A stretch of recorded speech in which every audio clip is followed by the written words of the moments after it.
When it comes to the 2021 NBA draft, one of the biggest names, of course, is Jalen Green. Not only is he one of the most exciting players in his class, but I also think he has potential to be one of the most groundbreaking players with his decision to play in the G League next year instead of going to college. And today I want to talk about one of the more talented prospects in recent memory, talk about his game, and where I think he could be in the future.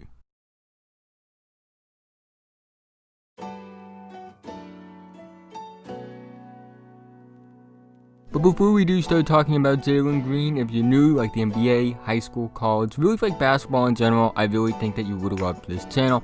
So if you aren't already, feel free to like, subscribe, hit the notification bell to be notified whenever I release a video. I upload at a new daily basis. I'm trying to reach 1,000 subscribers by the end of the year, so liking, subscribing, doing all those things would be a big help to me. But the first thing I notice about Jalen Green is his elite athleticism. The dude can just flat out jump out of the gym. He will be in the dunk contest in the future, at least I hope he does. But it's more than dunking, let's be real. When it comes to his athleticism, he also has great body control. He's able to twist and contort his body to finish at angles that only he can see. Also, he uses his athleticism to get to the rim, and he has a good handle, although it isn't as great, but we'll talk about that later. But he does have the skills to be an elite slasher. But he's more than just a slasher, he's a legit 3-level scorer. He can score from almost anywhere on the court, he has range that extends to the 3-point line, and he's improving as a shooter every year of his high school career, which is an encouraging sign. He has a quick release, can use some tweaking, but still has a quick release. It's nothing like too bad, but it could use a little tweaking, we'll leave it at that. He is a score-first player though, but he does have decent court vision and can be a primary ball handler at times. He does show flashes of a guy who can be a 5 to 7 assist per game player at the next level. He is best as a passer in transition on the fast break. He's just a great fast break player and a great transition player overall because of his athleticism. But he is improving as a pick and roll passer as well, but it still does need work. Also, one thing I do realize about him is over time he's starting to realize that he draws so much offensive gravity towards himself that he uses that to advantage to get players more open looks. He can find cutters better. But overall, he still does need to improve as a playmaker, but he is a decent playmaker now and can be a good one down the line.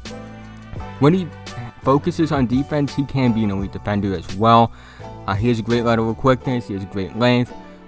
And what I mean by focus, I mean when he is focused, he can be an elite defender. He's not focused all the time though, but that has to do, especially in his early years as like a freshman through junior year, you notice he had to carry such a load on offense that he really didn't try on defense. He did try more on defense this year because he was playing on Prolific Prep, which is a really good team. They have a bunch of guys who are going to D1, so he was able to try more on defense, but there are still signs of him taking plays off, things like that. They're noticeable, but aren't as noticeable as they were his junior year per se. The big thing though is he does need to add weight. He's currently listed at 6'5", 170 pounds. I think he'll need to get to around 185, 190 by the time he's preparing for the draft. And I do think he'll need to be around 200, 205 pounds throughout most of his playing career. For some perspective, 200 to 205 pounds, that's actually really similar to what Bradley Beal is. So I think that will be good enough. But it doesn't mean he's weak though. I mean, like, by that is he isn't afraid of contact, he isn't afraid to drive because of his slight frame. I've seen players who have slight frames who are extremely talented that are afraid to drive, but he's not like that at all. He's unafraid, he can draw contact, things like that. But against more physical and bigger defenders, he did get pushed around a little bit. Also, he does seem to struggle driving left. He isn't the only player, by the way, that struggles driving left. There are plenty of players that do. But he will need to improve that. I think adding strength will improve that as well. If he becomes a decent driver going left, I think that will be more than enough. And the thing is, I do want to talk about his handle because there is a misconception about his handle completely. On the highlights, if you watch them, it appears he has a very elite handle. You would think it's one of the best in the country. But when you watch the tape, it's a really loose handle. There are plenty of times where he loses the ball because of how loose his handle is. It isn't as tight as you would think based off highlights, and this is why I stress watch the tape, don't watch the highlights, because when you watch the tape, like, yeah, there are times where his handle is tight, but there are more times where his handle is very loose. And finally, the thing is, he does need to improve on his shot selection.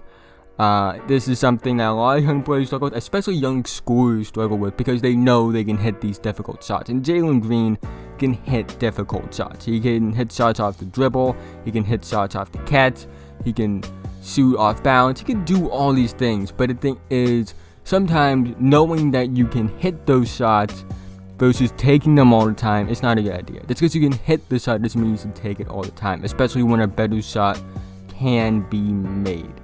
But overall, I think those things will improve over time.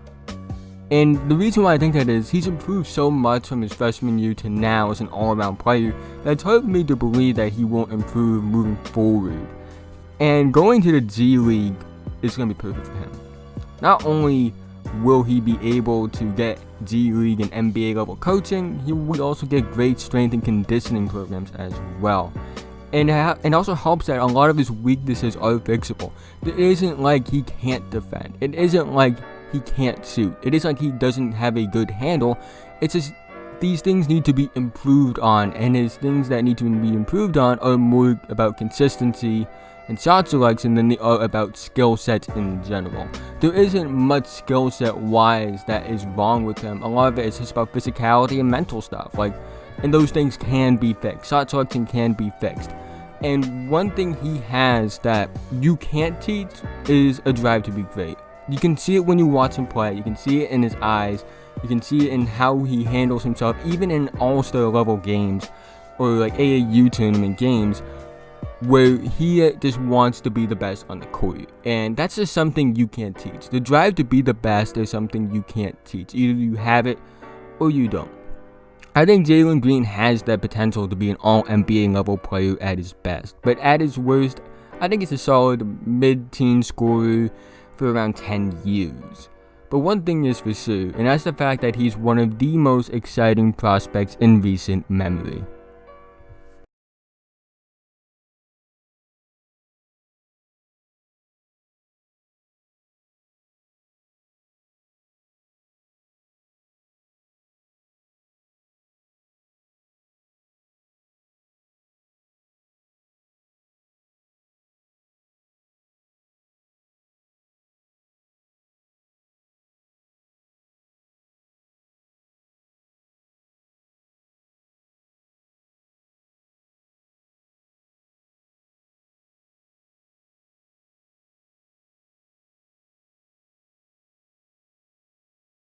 If you made it to this point in the video, thank you so much. It means so much to me, guys. You guys don't understand. But again, thank you. Like and subscribe if you're new. Feel free to leave feedback in the comments section below. And I'll see you guys in the next video.